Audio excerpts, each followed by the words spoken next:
우리가 신앙을 갖는 과정에서 간혹 비싼 대가를 지불할 때가 있습니다.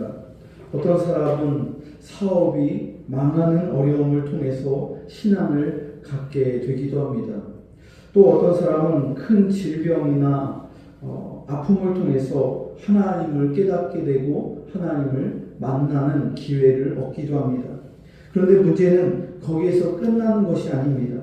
이러한 어려움을 이기고 다시 사회생활로 복귀하려고 할 때는 이미 내가 세상에서 너무 뒤떨어졌다는 것을 깨닫게 됩니다.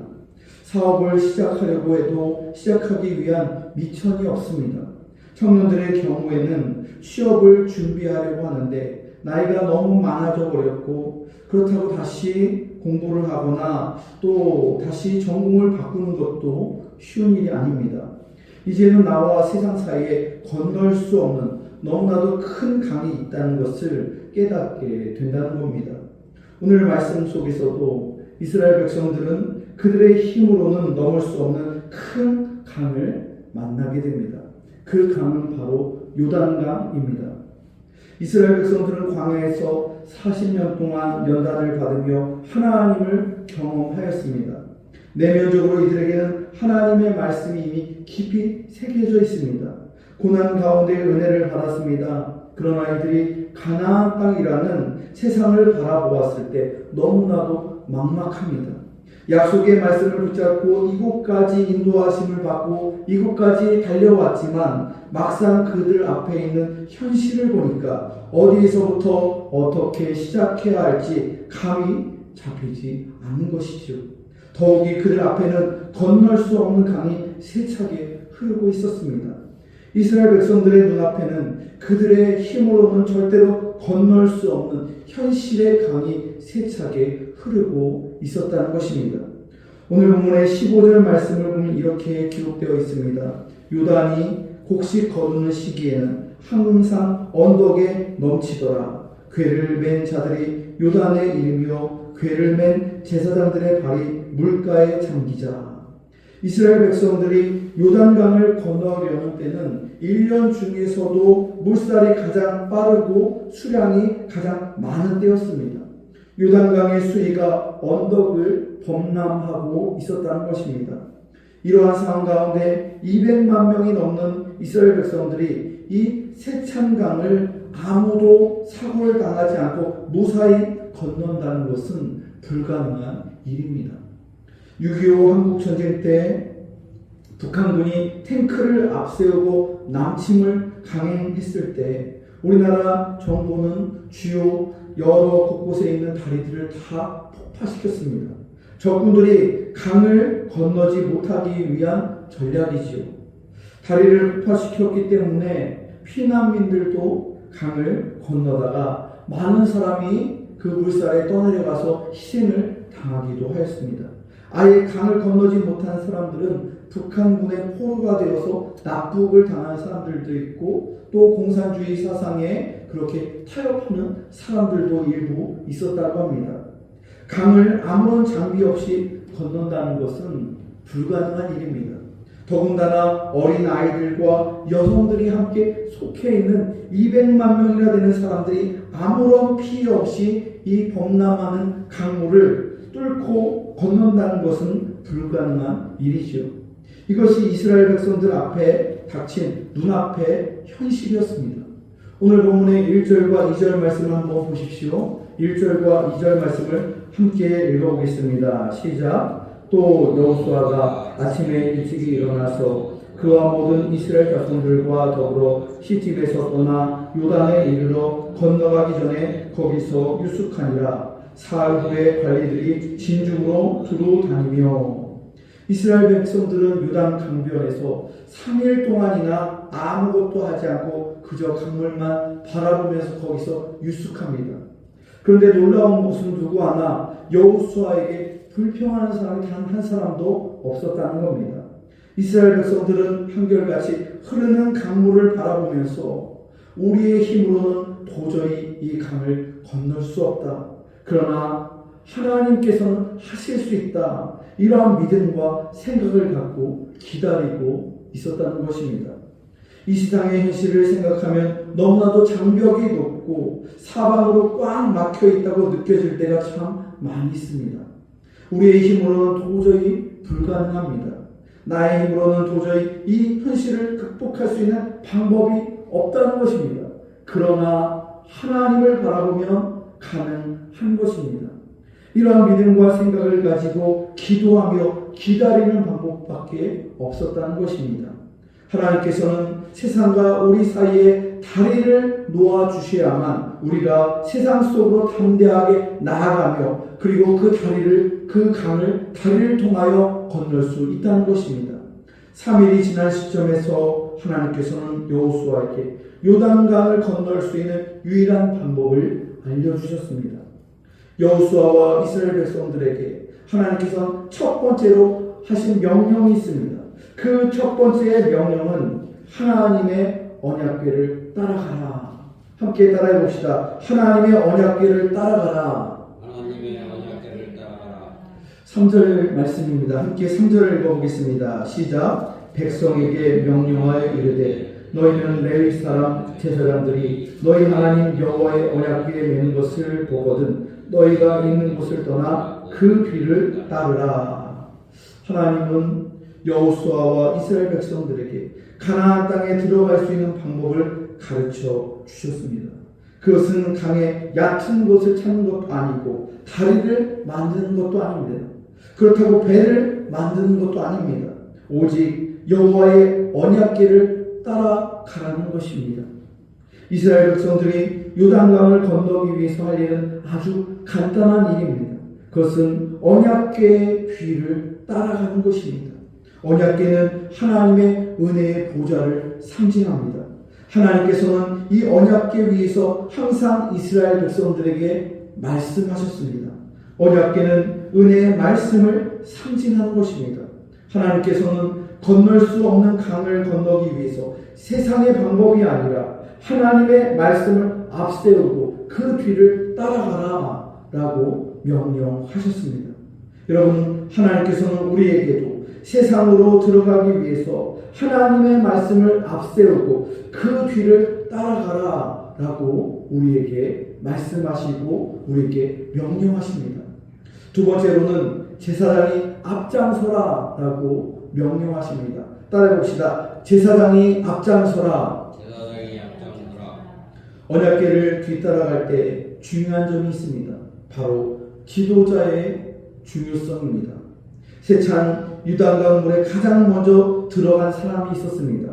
바로 그 사람은 레위 사람들입니다. 제사장들입니다.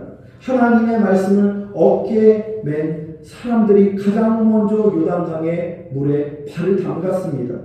오늘 본문의 6절 말씀 한번 보십시오. 6절을 함께 읽어보겠습니다. 시작. 여호수아가 또 제사장들에게 말하여 이르되 언약궤를 메고 백성에 앞서 건너라 하며 곧 언약궤를 메고 백성에 앞서 나아가니라. 제사장들이 가장 먼저 언약궤를 어깨에 메고 요단강에 들어갔다는 거예요. 또 17절 말씀을 한번 보십시오. 여호와의 언약궤를 맨 제사장들은 요단 가운데 마른 땅에 굳게 섰고 그 모든 백성이 요단을 건너기를 마칠 때까지 모든 이스라엘은 그 마른 땅을 건너갔더라. 가장 먼저 요단강에 들어간 제사장들이 언제 나왔을까요? 모든 백성들이 다 무사히 건널 때까지. 노약자들과 여성들과 아이들이 다 건너기까지 가장 먼저 들어갔던 언약궤를 맨 그 제사장들이 요단강 중앙에 서서 그 언약궤를 어깨에 짊어지고 서 있는 거예요. 그리고 가장 먼저 들어갔던 이 제사장들이 가장 나중에 나온 것이죠. 모든 백성들이 마른 땅을 다 건너기까지 하나님의 말씀의 언약궤를 어깨에 짊어지고 거기에서 굳게 서 있는 거예요. 여러분, 목사는 말씀을 어깨에 짊어진 사람입니다. 365일 1년 내내 말씀의 사역자는 평생을 하나님의 말씀을 어깨에 짊어지고 사는 거예요. 가장 먼저 나와서 가장 나중에 나오는 사람이 바로 목회자라는 것이죠. 교회를 지키고 또 성도들을 목양하면서 항상 하나님의 말씀을 가까이 하고 그 말씀을 묵상하고 말씀을 연구하고 어디에 있든지 항상 하나님의 말씀을 붙잡고 매일 새벽 말씀을 묵상하면서 또 예배의 말씀을 선포하기 위해서 그 무거운 말씀을 어깨에 짊어지고 사는 사람이 목사라는 것이에요. 세 번째로는 하나님께서는 거리를 유지하라라고 말씀하셨습니다. 따라해 볼까요? 거리를 유지하라. 거리를 유지하라. 백성들은 너무 언약궤에 딱 붙지 말고 조금 떨어져서 행진을 하라고 뒤따라 오라고 말씀하셨습니다. 오늘 본문의 4절 말씀을 한번 보십시오. 4절을 함께 읽겠습니다. 시작. 그러나 너희와 그 사이 거리가 2000규빗쯤 되게 하고 그것에 가까이 하지는 말라. 그리하면 너희가 행할 길을 알리니 너희가 이전에 이 길을 지나보지 못하였음이니라 하니라. 하나님께서는 하나님의 언약궤와 거리를 두라는 거예요. 이상하지 않아요? 말씀에 거리를 두지 말고 딱 달라붙어 있으면 안 되는 건가요? 하나님 만나기 위해서 하나님 계시는 그 보좌 앞으로 가까이 나아가면 안 되는 거예요? 만약 이스라엘 백성들이 언약궤에 너무 가까이 붙어서 가면 그들이 그 언약궤를 앞질러 갈 수도 있다는 거예요. 뒤를 따라 오라고 했는데 하나님의 언약궤에 너무 붙어 있거나 말씀을 넘어가서 그 말씀을 앞장서게 되는 경우들이 있다는 거예요. 하나님의 말씀이 이스라엘 백성들을 인도하는 것이 아니라 이스라엘 백성들이 하나님의 말씀을 앞서게 되는 경우를 지적하는 거예요. 그래서 하나님께서는 이스라엘 백성들에게 절대로 언약궤를 앞지르지 말고 2000규빗 정도의 거리를 두라고 말씀하셨습니다. 여러분 2000규빗은 약 900m 정도에 되는 거리, 약 1km 좀 안 되는 거죠. 꽤 먼 거리에, 꽤 거리를 두라는 거예요. 하나님의 그 법궤와 모든 동서남북으로 이스라엘 백성들이 행진을 할 때 약 900m의 꽤나 먼 거리에서 거룩하신 그 하나님, 그리고 죄인된 우리들과의 그 거리를 두라는 거예요. 여러분, 거리를 유지하는 것, 또 거리 두기를 하는 것. 우리가 코로나 3년을 통해서 거리 두기를 굉장히 많이 배웠죠. 사회적 거리 두기를 하면서 이 부분에 대해서 많은 훈련을 받았어요. 하나님과의 관계성 속에서 우리들은 하나님을 너무 경홀히 여기면 안 된다는 거예요. 900m 정도의 2000규빗 정도의 그 거리를 두면서 하나님 말씀을 뒤따라 가라는 것이죠. 여러분, 축구 경기를 보면 축구 경기에서 가장 조심해야 할 반칙 중에 하나가 업사이드라는 그러한 반칙이 있습니다. 뭐냐면 선수가 공보다 먼저 상대팀에 들어가면 어떻게 되는 거예요? 반칙이에요. 선수가 공보다 앞서서 이렇게 골대 근처에서 먼저 기다리고 있다가 골을 넣으면 그걸 업사이드라고 해요. 공보다 사람이 앞서면 안 되는 거예요. 아무리 골을 넣었어도 업사이드면 골이 취소가 되는 거죠. 마찬가지로 우리가 하나님의 말씀보다 앞선다면 그거는 업사이드 반칙. 하나님이 보실 때 그거는 무효라는 거예요. 목사 역시도 마찬가지예요. 목회를 하면서 업사이드 하면 하나님 말씀보다 자기의 지식을 믿고 세상적인 방식으로 목회를 하면 그건 업사이드라는 거예요. 성도 역시도 마찬가지예요. 우리가 함께 신앙생활을 하며 또한 교회를 함께 동역하며 사역하며 나아갈 때 항상 주님의 말씀을 뒤따르고 그리고 거리를 유지하라는 것이죠. 하나님과 성도 사이에 2000규빗 정도의 거리를 유지하고 하나님을 경외하고 하나님을 존경해야 된다는 거예요. 목회자와 성도 사이 역시도 마찬가지 적절한 거리가 있어야 돼요. 너무 목회자와 성도 사이에 너무 거리가 가까워지면 그 가운데에서 문제가 일어날 수 있다는 거예요.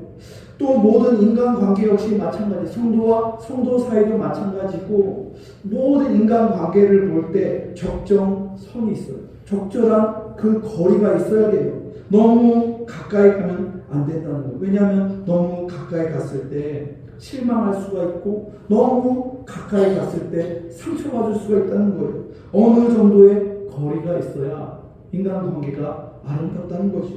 하나님께서는 정말로 점도 없고 흠도 없고 거룩 그 자체이기 때문에 우리는 불완전하고 우리들에게는 죄와 흠이 있기 때문에 2000규빗의 그 거리를 두고 하나님을 뒤따라가며 순종하며 겸손해야 된다고 그렇게 말씀하신 것이죠.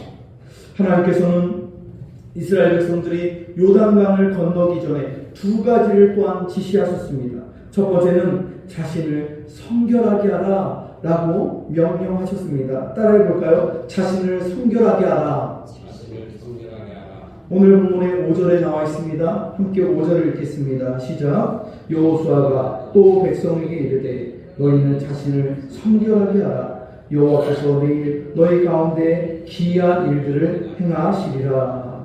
여호수아는 이스라엘 백성들에게 자신을 돌아보며 그 3일 동안 성결케 하라고 그렇게 명령합니다. 하나님의 도우심을 경험하고 하나님의 기적을 경험하려면 반드시 자기 자신을 성결케 해야 합니다.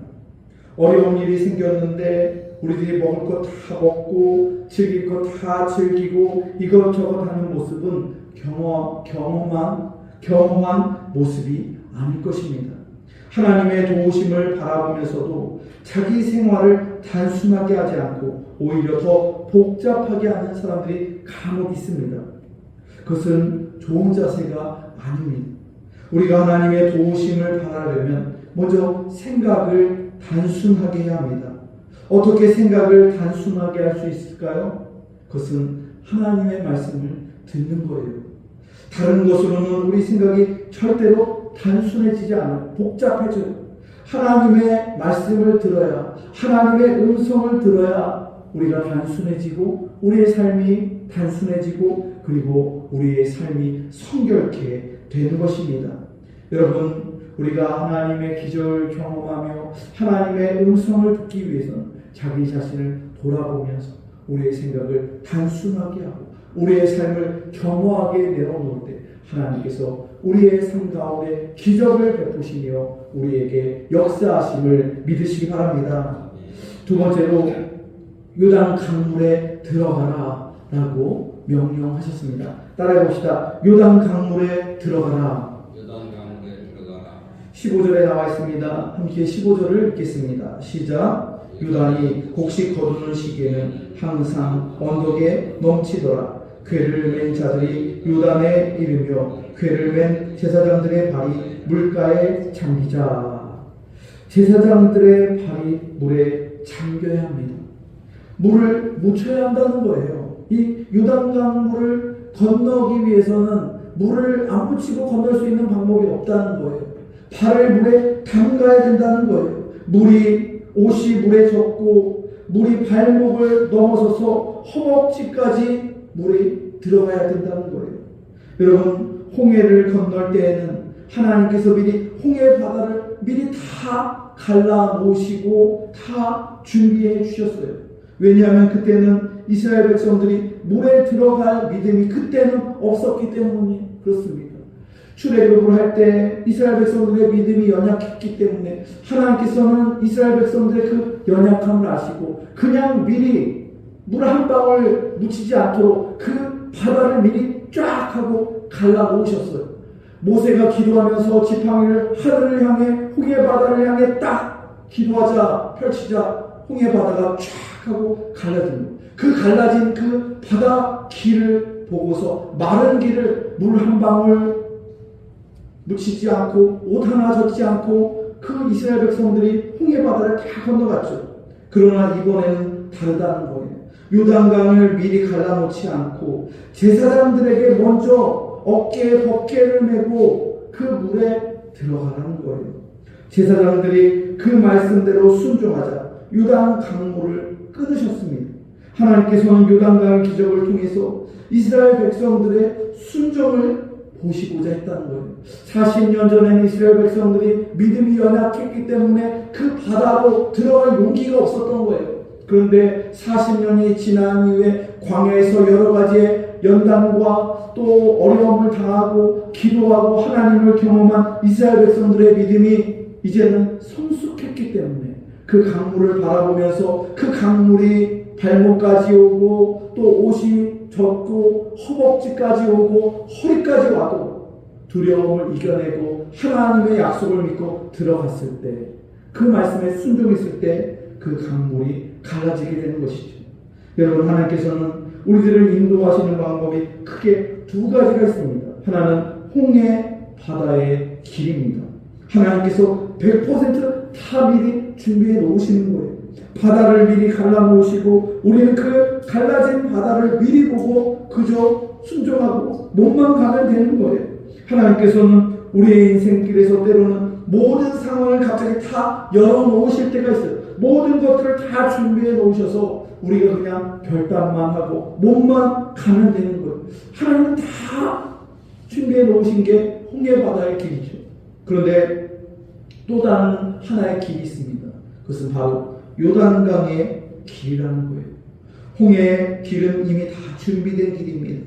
그러나 요단강은 아직 준비된 게 없어요. 아무것도 보이지 않아요. 전혀 길이 없는 상태에서 오직 믿음으로 부딪히며 들어갈 때, 그 강물에 들어갈 때, 그 물에 의하여 내 몸이 적셔지고 또 그 두려움을 이겨낼 때 부딪히면서 열려지는 길이 바로 요단강의 길이라는 것이죠. 제사장들이 하나님의 말씀을 전적으로 믿고 순종하여 강에 들어갔을 때 그 물이 발목을 넘어서 허리에 찼을 때 비로소 요단강의 물이 끊기게 되고, 그리고 그 강물이 묻히 땅이 드러나게 되는 것이죠. 하나님께서는 요단의 길을 준비하시며 우리에게 강물에 들어오라고 명령하십니다. 직접 현실과 부딪히며 그렇게 살아가라고 우리에게 말씀하십니다. 여러분, 우리가 살다 보면 문제가 미리 해결되는 경우는 별로 없어요. 그러나 믿음으로 첫 발을 들여놓으면 해결의 실마리가 점차 보여지게 되는 것이죠. 한 걸음 한 걸음 그 세찬물을 향해서 들어갈 때 길이 조금씩 보여지는 것이죠. 제사장들은 믿음으로 강에 발을 내디뎠을 때 강이 끊어져서 양쪽으로 쌓이게 되었습니다. 그리고 제사장들이 강바닥을 밟고 있는 동안에 강물은 이스라엘 백성들을 덮치지 않았다는 거예요.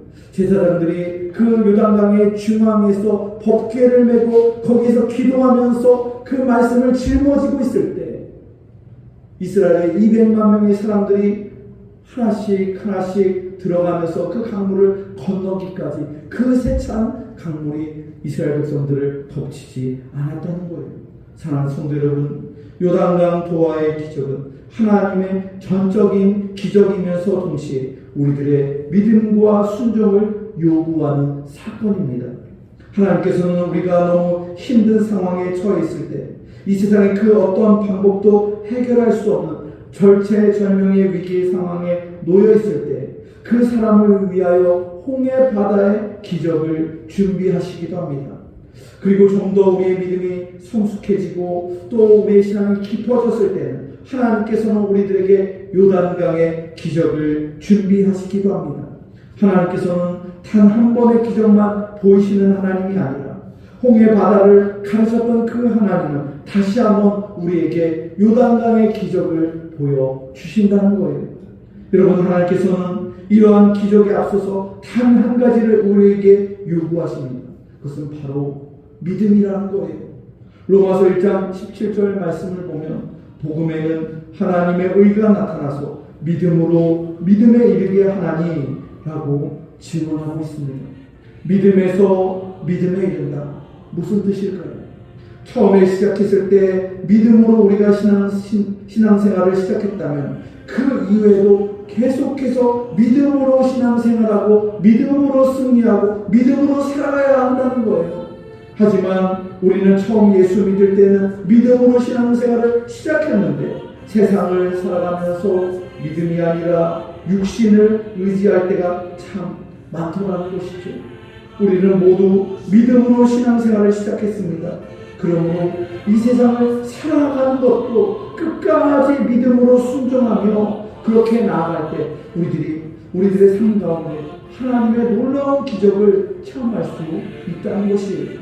지금은 요단강의 길처럼 아무것도 보이지 않고 우리 앞에 세찬 강물이 흐르고 있다 할지라도 믿음으로 한 걸음씩 내딜 때 여러분의 인생길이 요단 강물처럼 활짝 열릴 것을 믿고 앞으로 나아가는 믿음의 성도들이 다 되시기를 주님의 이름으로 축원합니다.